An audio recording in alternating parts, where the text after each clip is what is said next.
Hey there, my name is Heather Feather. I am the owner of Rare Bird Medicine, and today's topic is holy light.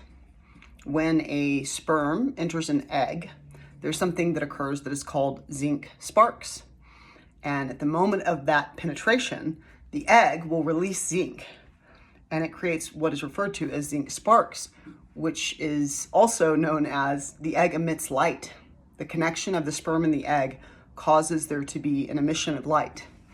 And so that's how that is perceived when zinc sparks are witnessed, which is why they're referred to as sparks. We know that an atom emits light as well.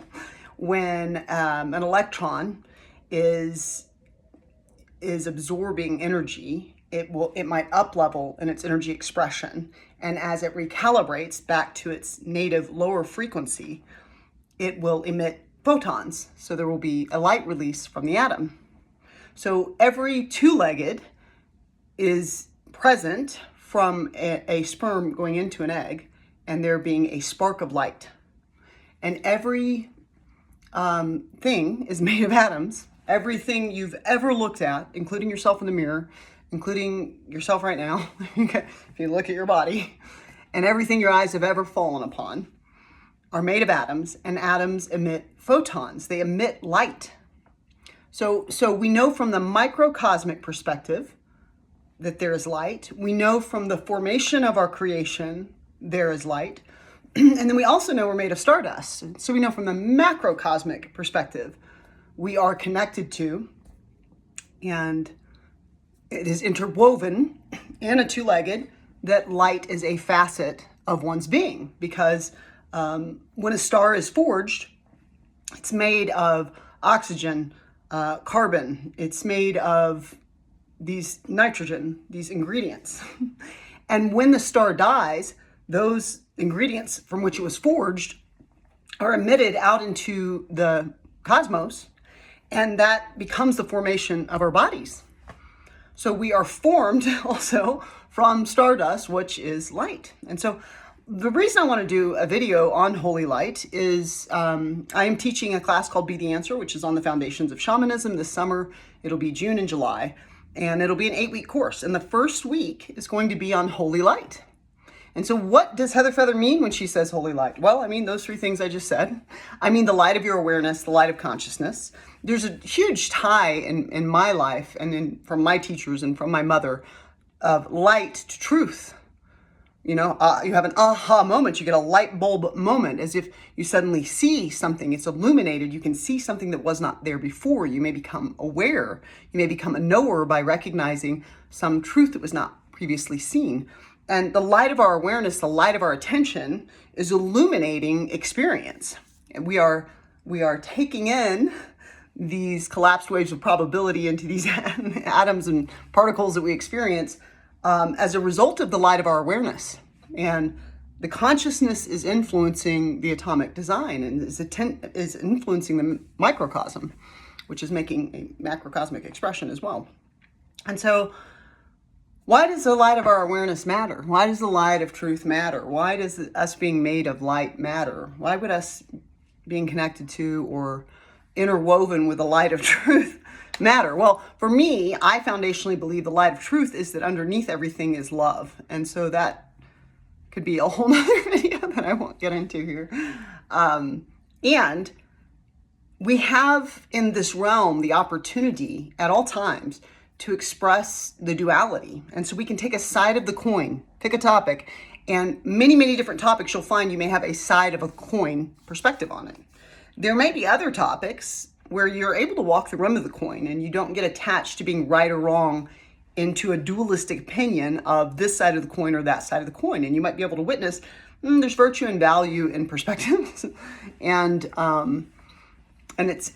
truth kind of has a more macrocosmic pull in which it's able to see the bigger picture, and it's less about egoically being right and being more connected and aligned to the overall truth, or witnessing the aha illuminated awareness of the light of truth and the awakening in one's awareness of what is truth. When I speak of light, light means a lot of things to me. It can mean truth. It can mean these examples of how it is interwoven into our being. It can also mean, to me, choosing that which is aligned with our authentic self. And I do believe the authentic self to be loving. And sometimes we don't feel loving because that's part of the human experience as well.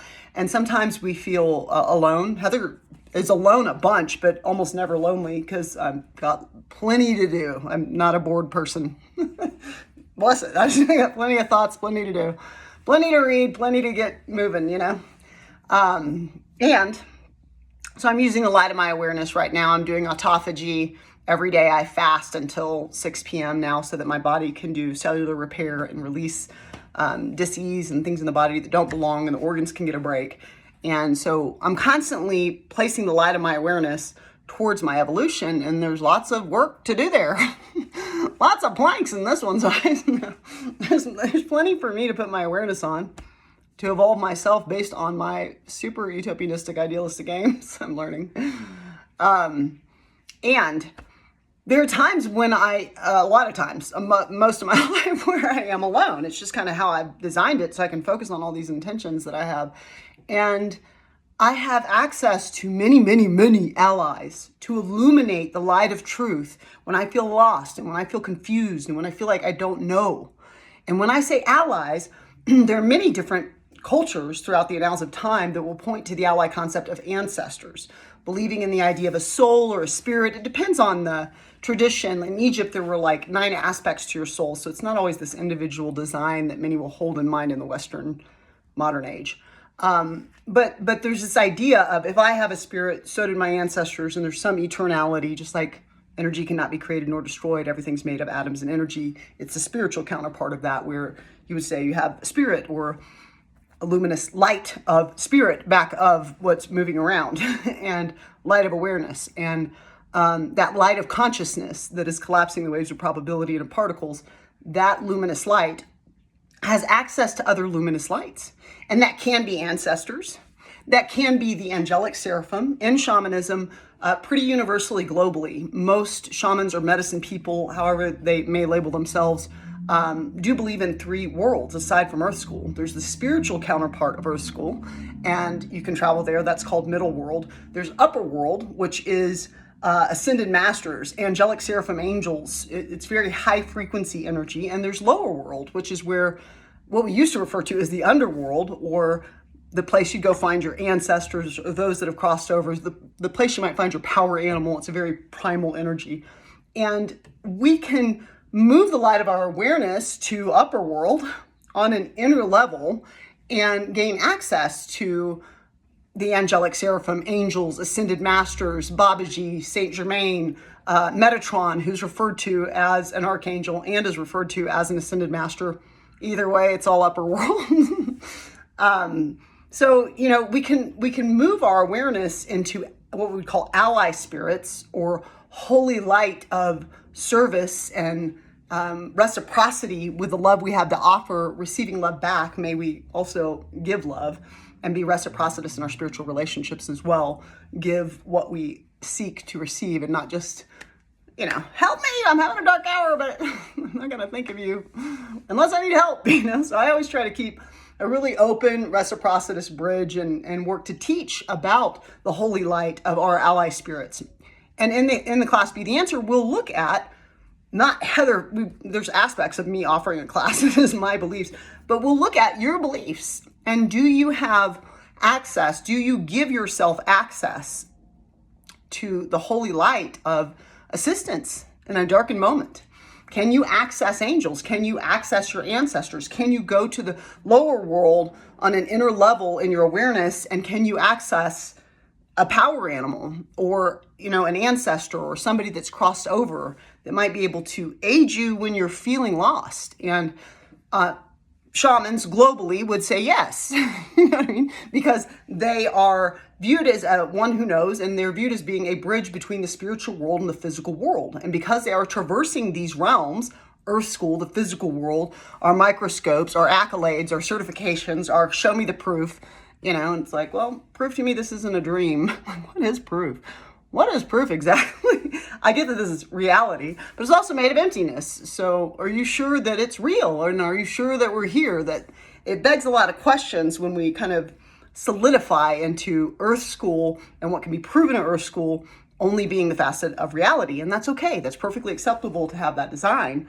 And what I'm offering is a class that will touch in the first week on where do you allow the light of your awareness to go to serve you in a darkened hour? Heather Feather has access to the Ascended Masters, to the Angelic Seraphim, to I learn angels' names all the time. 𝐽-𝐽-𝐫𝐽 to help with the frequency shift that is needed. Jophiel if you need creative assistance. I'm constantly remembering and learning the function of an angel's name so that I can call on them. And I did this week. I was in a weird space and I was just like, 𝐽-𝐽-𝐫𝐽, help me. Metatron, Ascended Master, Master of Thoughts, Master of the Mind, Master of the way one thinks. I'm having anxiety. Metatron, aid me.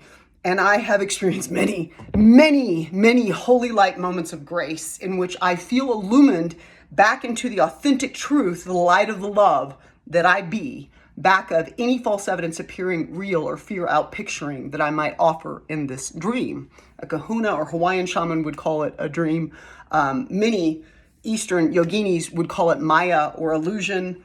Heather calls it holography. But there are many ways to kind of also perceive that Earth School possibly might not be the realest thing we know. You know, I call this realm true. Is it true? Is a hologram true? Sure. You know what I mean? Hologram's true. Sure. Is a dream true? Sure. I had a dream, you know. I dream at night and I possibly dream when I'm awake as well. And is that true? Yes. But I call the spiritual realm the true. That's the eternality. That is the luminescent light. That is the consciousness. That is the awareness. That is the mind back of the design that put the Fibonacci sequence and the mathematics into the paradigm. And so in this class, as every class that Heather Feather teaches, I always say the character of Heather Feather is chosen. And I am never here to teach and offer my philosophy, although I do speak from it because I as a being have my beliefs. However, my aim as a teacher is always to ask questions and get you to ask questions about yourself.